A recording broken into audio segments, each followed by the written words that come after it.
tenons véritablement aussi à dénoncer et à condamner rigoureusement la violence sur toutes ses formes sur toutes ses formes et sa provenance. Parce que nous pensons que nous sommes à l'ère de ce que l'on appelle à l'ère de la concertation, à l'ère du dialogue. On ne devrait pas pour un seul coup utiliser la violence ou user de la violence. La violence est à bannir.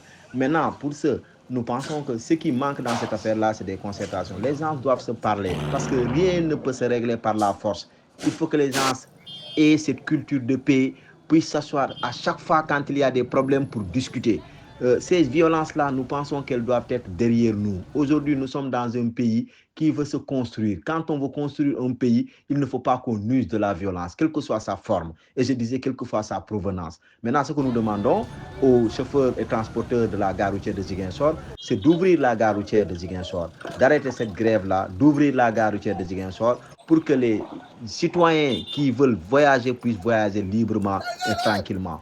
Quant aux autorités, nous leur demandons tout simplement de tout faire pour que cette affaire-là soit réglée le plus rapidement possible. Au-delà de ça, nous demandons aussi que la justice, que le gouverneur, le préfet, que toutes les autorités, les médiateurs puissent prendre cette question à bras le corps et essayer de jouer la médiation pour que ces gens qui ont été arrêtés puissent être libérés et puis qu'on continue. Parce que le Sénégal, c'est un pays de dialogue. Et nous le disons encore, nous ne voulons pas voir ces scènes de violence encore une fois de plus dans le pays et notamment particulièrement à Ziguinchor.